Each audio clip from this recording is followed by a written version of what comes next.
Maybe we're going live. Never know. You never know. Welcome to Social Surge. We're only 10 minutes late. That's all my fault, by the way. Absolutely my fault. I will claim 100% of that. I don't know. Could have been me. No, this was all me today. This was all me. Good morning, everybody. It is Social Surge with Fly and Mo. I'm trying to get into the Gram fam. Here we go. There we go. Mobile Media Marketing, thanks for joining. Appreciate you. So we had a pretty exciting night last night. My 18-year-old graduated the high school. So that was pretty cool. Went to the graduation for that.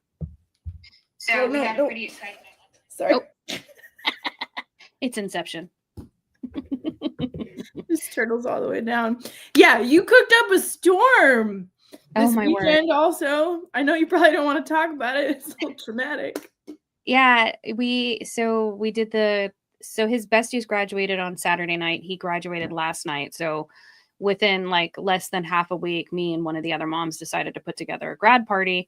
And hi, bitches. Oh, I love it. Hi, Cassandra. Good morning. I like that energy going into the morning. Right? Good morning, Regalata Real Estate. Thank you for joining on the Gram fam. Okay, so yeah, of course, last minute we're like, well, let's go ahead and just throw together a grad party for them. So we did it in our backyard. She made chicken, rice, pasta salad. She brought hamburgers and hot dogs. We did carne asada. I made mac and cheese. We had fruit salad. Beans, you name it. Anyway, it was a smorgasbord. Smorgasbord. It was a lot of freaking food, and we ate a lot. And I don't normally eat that much, so definitely was feeling it. Like Monday morning, I was like, oh, I think I need Pepto.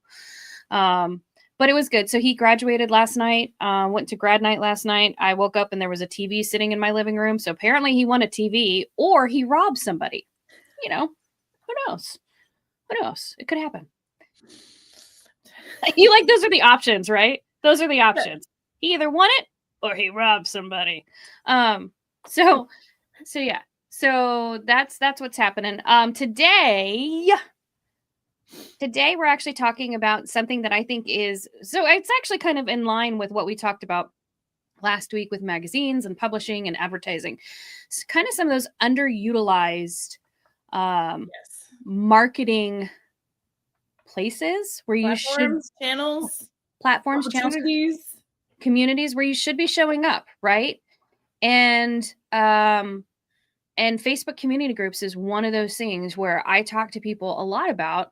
And I think it's your marketing secret weapon. And there's a couple reasons why, but I wanted to actually get into a little bit of by the numbers, just to let you know, like how big groups are. Yeah. What's up? No. I was just like, give me some yummy numbers, some yumbers. Give them to me. I can't believe I just said that. What is wrong with me? Actually, I think that's going to be a new thing. The yumbers. The yummy numbers. The data that just makes you go, mwah, delight. Let's hear it. Hit me. So according allegedly, we're going to say allegedly to Facebook community groups because we know how transparent they are, or to Facebook. Community groups have 1.8 billion monthly active users. What? So, yeah, 1.8 billion monthly active users. Holy cats. 400 million who have responded to surveys on Facebook say that they are in meaningful groups and they engage 15 minutes per day. Dang. So forums such as Reddit have 510 million monthly active users. They are growing, especially among Gen Z, and they have 70 million daily active users. It is the 5th most visited site in the United States. Now, there are other online forums, very old school. And this is actually the whole point that I was bringing up, is that when I did marketing for another company, I had to post to like 20 different forums. And now that I'm thinking about it, I really did not get paid enough. Okay. Like seriously, for all the crap that I was doing for them. Anywho, that's why I work for myself now. Good morning. Dwayne Burris is here. What is up, Dwayne? Joining us from New York City. I can't believe Cassandra said that on LinkedIn. I love her. Sorry, go on. Just seeing where that I was for sure. I thought that was a comment on X. I don't like the bleed through. Okay, so you weren't paid enough. We know this. Okay, so we used to post on online forums because there's very specific forums for that niche that we were in, and there was tons of them. And of course, then you can advertise in those forums. You can get put on if they have if they're collecting emails. Some of them will actually send out like emails to their groups and stuff like that. So it was just a way for us to be a part of the community in a different avenue, right? A different vertical.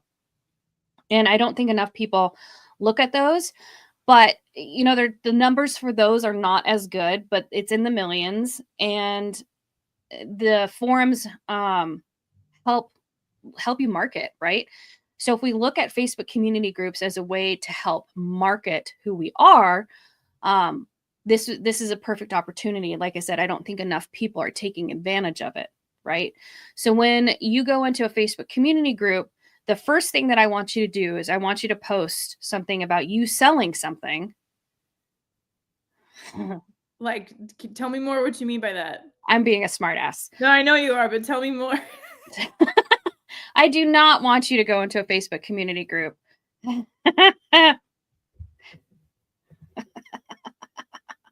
Not me researching how to automate Reddit and Facebook groups. You know, I mean, so this is one of the challenges. So I'm glad you brought this up. So it's really, really hard to automate Facebook community groups because you have to go through your personal profile. A lot of groups. So a couple years ago, probably actually think during the height of COVID, community groups were allowing business pages to be involved in community groups. Well, then because marketers ruined everything, they started spamming the community groups and making it a shit show, right? So nobody wanted to be in there. So then they gave permissions to the admins of those groups to be able to rescind permission from Facebook pages to actually get involved in community groups. So we're going to go through best practices, what I think you should be doing if you're trying to build up a loyal following in Facebook community groups. The very first thing you need to do is you need to do some research. There are tons of groups in your niche all around the United States. You just have to do the search. Now, if we think about social media, any social platform as being a search engine or an answer engine, use the search tool to find the group that you're looking for. If you can't find the group, create the group, right? One of the things that I love, and one of the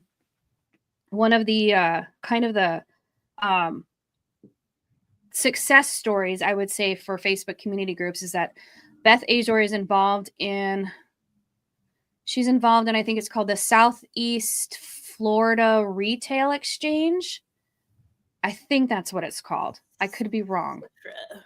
I can look it up. And it is a group of brokers. I think the group is maybe 300 to 500 members, but they specifically, now this group is specifically targeted to what they're about. So they will put up their just listed, just whatever. But it's more of like, hey, I have a guy coming down from New York who's looking for 2,000 square feet. Is there in like Coral Gables? Is there anything available? And then you have people jump in. Yeah, I have something available, or I have this, or I haven't heard anything, but I know so-and-so over here. So it really is a community of brokers helping one another out, right? They created that community group, fabulous community group.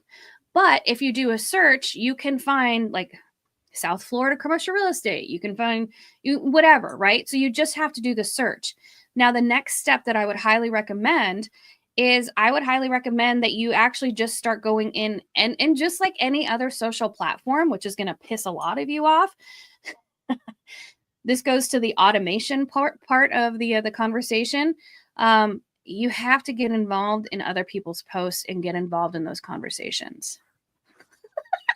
Sorry. I was wondering what you were doing. I was really trying to be covert and it didn't work. I just realized my light wasn't on. Yes, you have to engage. Like, and okay, like are there some like ways to figure out where the right places are to engage that you could automate, for sure. You can build workflows around that.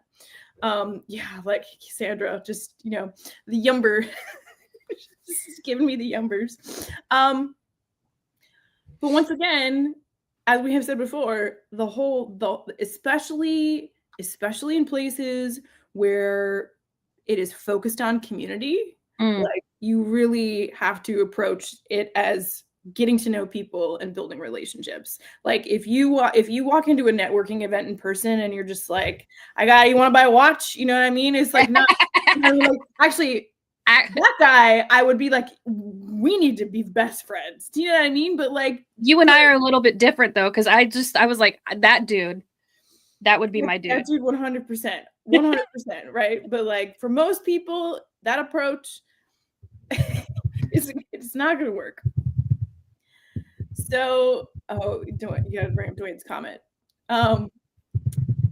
But okay, so I'm kind of jumping around here. I'm jumping ahead. Yeah. So anyone in real estate that doesn't know what this means, anybody. So this is some fresh drip from the CRE Country Club, which is presented by, what up, Natalie? Cap Rate Craig, our very good friend. I've got. So I gotta segue here real quick. Please. Like we're just gonna squirrel off for just a second and then we'll come back. Every time I hear what is it, CRE Country Club? Yeah.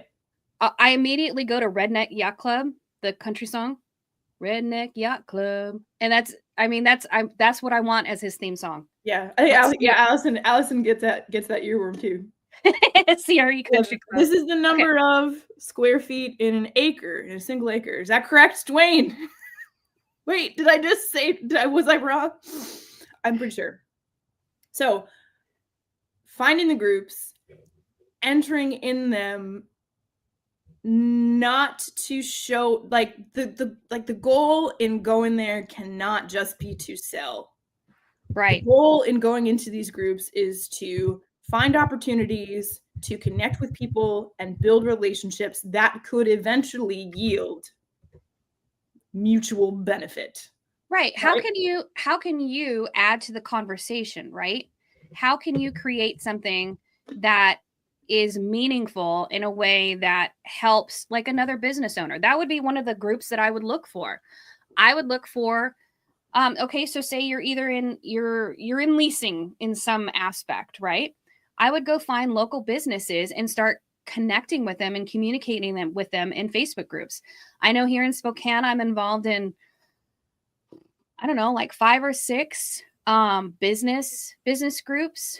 I'm not super active in them just because I'm not on the platform as much as I used to be. And to be fair, LinkedIn also has community groups, but the challenge that I see with LinkedIn community groups is it does just become I just want to spew what I have for sale, or I'm going to try anything that's sales related. I'm just going to try to sell you something. Well, that's not benefiting me in any way. So why would I want to spend time here? Right. So think about, as you're creating that content or as you're responding, am I trying to sell something to this person, or am I actually trying to add value to the conversation? When you become that person that they can go to, and not like a know-it-all, right? Like you don't want to be that guy. Maybe you are that guy, but you don't want to be that guy. Then people will start coming to you and saying like, hey, I remember you said that you were in commercial real estate, or I remember that you said that you do something with leasing. You know, my business is looking for this, right? The other tool that I know Facebook community groups do really well at is they really help you, especially if you're in prospecting. So if you are, Natalie's now on LinkedIn too. Hey, she was on X, now she's on LinkedIn. Whoop, whoop. If you're prospecting clients, I know, again, this is something that Beth Azar does. She's talked about it quite a bit. She'll actually prospect on both Instagram. So she prospects on Instagram differently than she does in the community groups, but she's sending out DMs to business owners, because for a lot of small business, especially in retail leasing, if they have a Facebook page, it's generally a family member that's running the Facebook page. They're not paying for a social media manager. They're doing it on their own, right? So what better way to get around the gatekeeper than to actually just slide into their DMs, right? But but one of the things when we're talking about community groups is that you need to really go and take a look at what the community is all about. You need to make sure that there's just some trash Facebook community groups out there, like just absolute trash.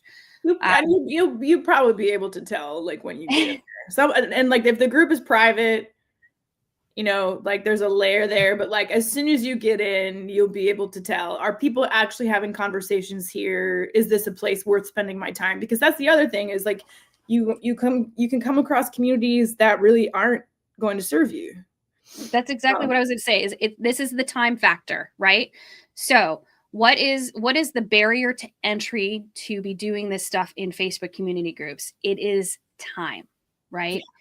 You're going to have to put in the time. Now, there are some planners that still upload to Facebook community groups.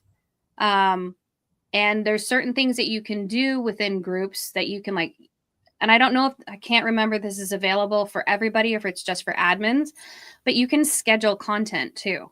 At least you used to be able to. I'm going to have to check that. I'll have to fact check myself. And on Thursday, we'll bring it back up. But you used to be able to schedule content, which is super valuable. And then again, the other point being, if you don't have a community group and you want one, create one, right? How do you create a community group? Well, you go into Facebook and create one, but then you go into other community groups and say, hey, if anybody's interested in commercial real estate, anybody's interested in learning more about the office market, warehousing, whatever, I have a group willing to share like information, talk about what's happening here in the community. And that would be valuable to somebody who's interested in that, right? You just never know.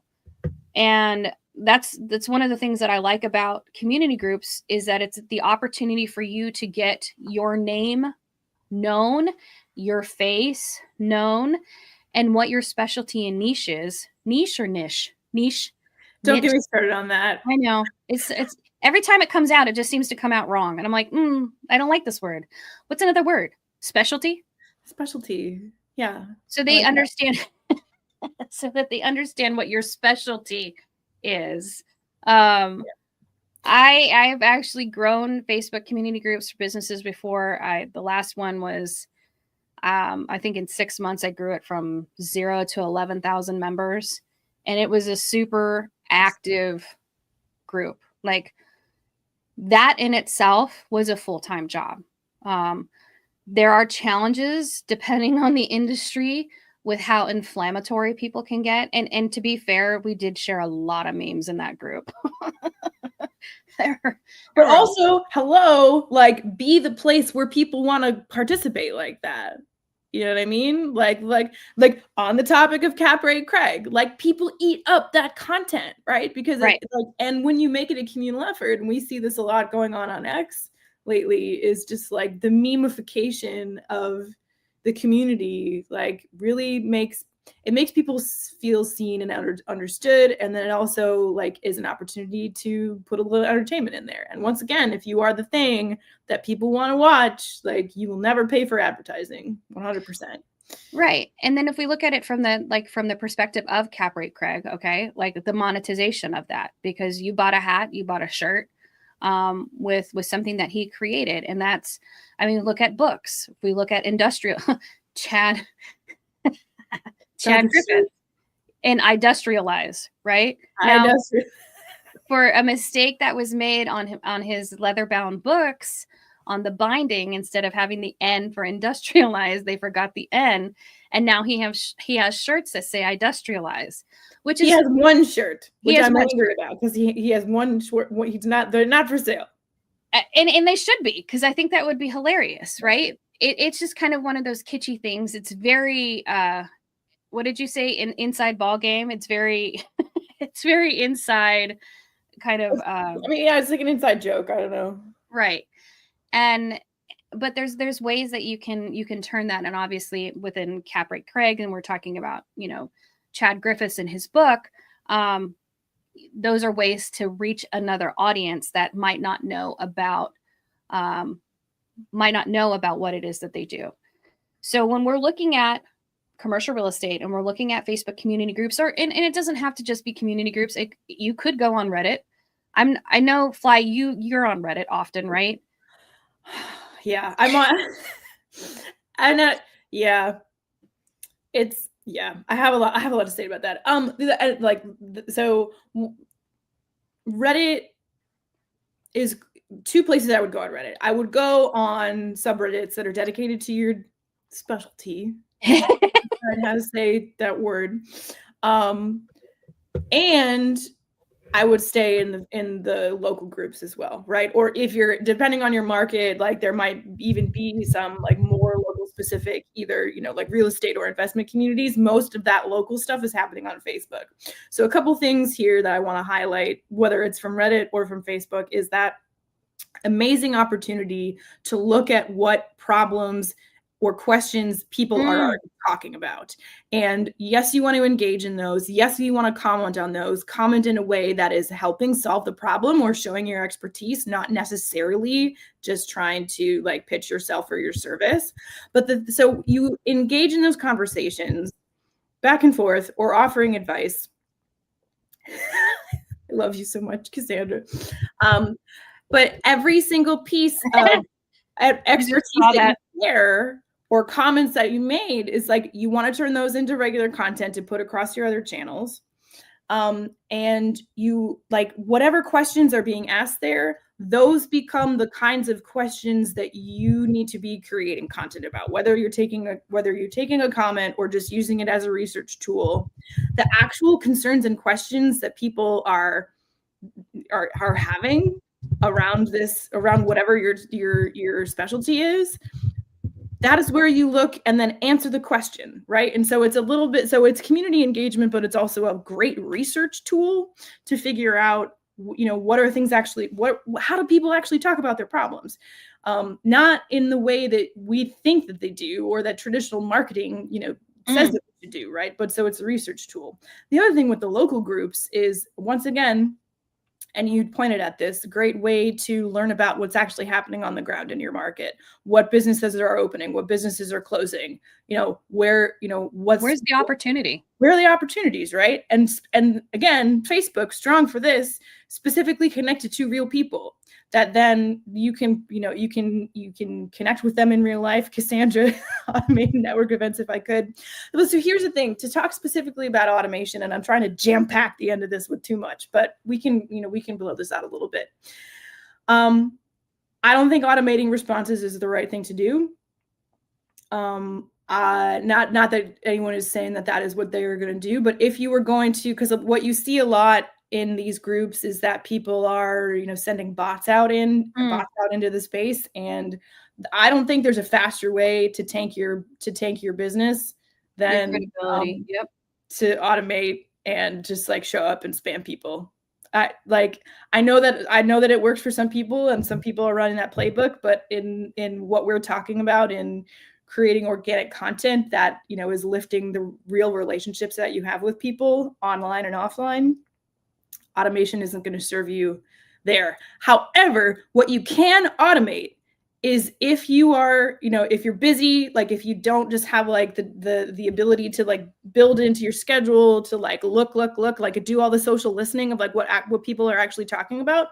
There's workflows and automations that you can build where you target specific keywords or phrases that you are an expert on. And then build a system that links, that like scans the forums for that, links out and shows you, okay, like you need to look at this. And then you can go in, see if you can add value to the conversation, or just lift those questions or those pieces of information out and build your own content around that. So there are several, and there are, you could probably go look up right now, like, automate Reddit responses and find, several. I think ManyChat does that, doesn't it? ManyChat. I think that's what it's called. ManyChat is one of the services that does it. They're a bit cost prohibitive. So that's why it's like that barrier for entry. And yeah, I have a love-hate relationship with automated responses. Yeah, I'm not saying to automate the actual responses. I am saying automate and like reduce the time of figuring out where you should be responding. I think that's the first place to start. Yeah, I can see that. And I agree with that 100%.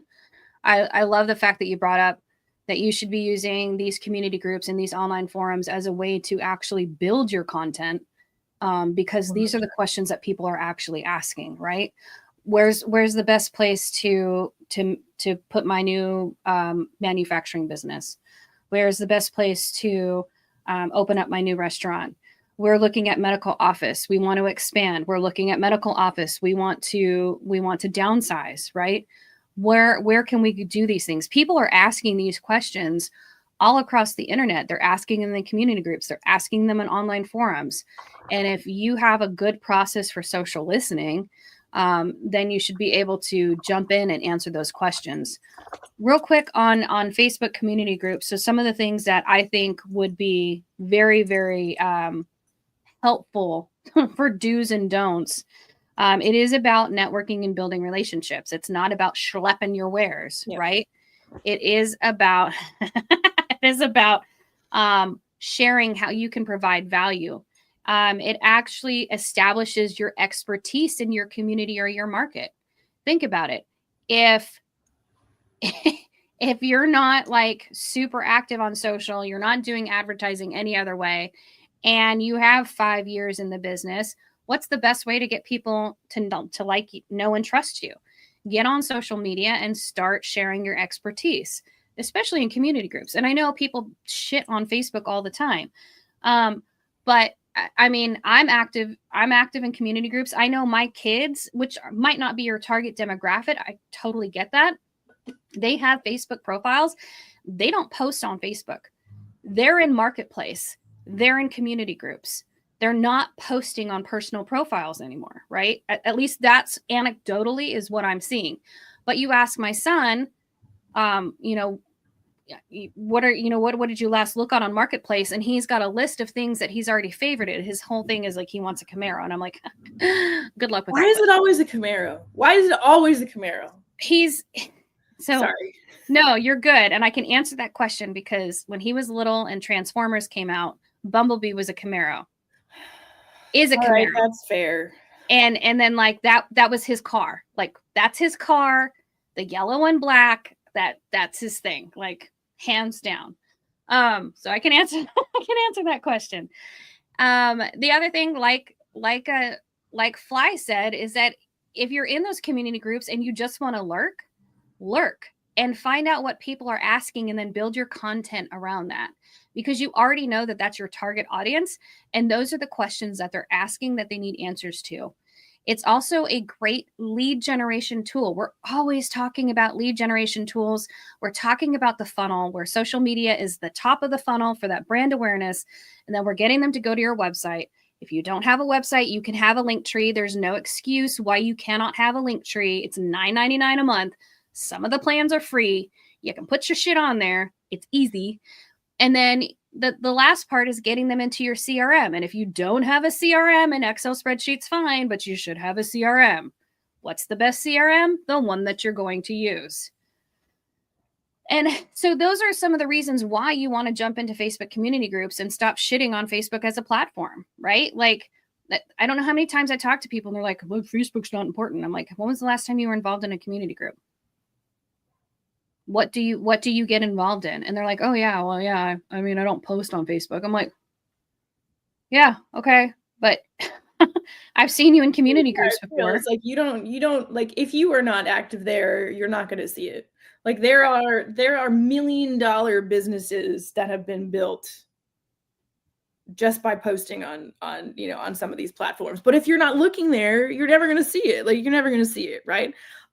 So, is it possible that like the people that you are trying to prospect and reach and help and serve, is it possible that they aren't there? Sure. But like, you don't know that, And so, I think that when people, I think it is important to say, and we do say it all the time, that like if you're not going to use if you don't like the platform and you're not going to use it, then you're not going to be successful. That's straight up, like that's true. However, once again, like if your prospects are there, active and waiting for you, literally, it is 100% worth it to figure out how to show up and be there. Whether it's, finding an automation that makes it easier for you to look at where you actually need to be, whether it is hiring someone who is a specialist in these areas that will shortcut and help you like maximize your time and your impact, or whether it is bucking up and buckling down and getting the discipline to show up where you have to. Like, if you don't pick up the phone, you're not going to close a deal, right? And that has been hammered in us in this, in this business for so long, right? But, every other day there's something coming up about how cold calling is dead because of all of the, the different kinds of screening and like the way that is cannibalizing on itself because of AI. Like, it is 100% worth it to explore the other avenues. I'm not saying cold calling is dead. And I don't think that, because like it is still the primary form of human connection. And that's the way that this business is done. However, if there is a channel that is at risk and you have dumped everything into that channel, it is 100% worth exploring other avenues to figure out how you're going to reach your prospects. Because if people are going to stop picking up the phone, I'm not trying to fearmonger, but like if people are going to stop looking at their email, picking up the phone, checking their mail, whatever, right? Like you need to look at every possible way to reach them. And before we go, I just want to leave you with these stats, especially because I 100% agree with everything that you're saying. These stats are something that you need to know. So 79% of baby boomers will use Facebook at some point. If that's your target demographic, because that's who you're looking for, because they're apartment owners who now want to sell, right? That's where you need to be. The next demographic is Gen X, right? So it's actually, it's telling me from Sprout Social blog. Great site. Sprout Social says that Facebook is most used by Gen X, followed by baby boomers, and then millennials. And it varies for Gen Z. Gen Z is 72%. They use Instagram. But if you're looking at where your target demographic is, right? And you should know this because you should know your customer avatar. And if we need to have a conversation about avatars, then you need to jump into the Social Mastery VIP group, because we go into all of that there as we talk about marketing, how it works with social media, how it plays into your email marketing, as well as your website. But just so that you know, there is a large population of baby boomers that are looking to sell their buildings because their kids don't want them anymore. The kids don't want to deal with them, right? If that's your target, well, no, I know. I'm just like, kids don't want them. Like, I mean, that's a big thing right now. And baby boomers are a huge demographic that have a lot of, let's talk about generational wealth. I mean, I don't want to get into that right now, but they do have a lot of the wealth. So where are they? They're on Facebook. So you should absolutely be involved, knowing what your target demographics are, knowing, who your avatar, your customer avatar is. Go where they're at. If they're on Facebook community groups, that's where you need to go, and you need to provide that value. We are coming up on time. We started late. Now we're going late. Anyway, I appreciate everybody for being here on Thursday. I have no idea what we're talking about. Usually we have a good idea, but I don't know. What should we talk about on Thursday, Miss Fly? She's like, you're throwing me under the bus. What the hell? I'll text you tomorrow night, 11 p.m. and we'll this is the whole long chapter of like, well, I've thought of all. We'll figure it out. All right, everybody. Yeah. I love you. If you guys have questions, Fly and I are available on all the social channels. Believe me. Oh yeah, and ChatGPT is down right now, by the way. Oh yeah, ChatGPT is down. Has it been down for you too? It's down. It's down. It's in the headlines. And Dwayne makes a good point. That's exactly it. They'd rather take the money instead of the business, right? They don't want the headaches. So where is your target demographic at? Well, if they're on Facebook, then that's where you need to be. It's down and it's bad. Yes, Natalie. It's very interesting, right? It's very interesting. Another reason to not depend 100% on technology. All right, everybody. Have a good week, and we will see you back here on when are we doing it? Yeah. Thursday? Thursday. Okay, we'll see ya.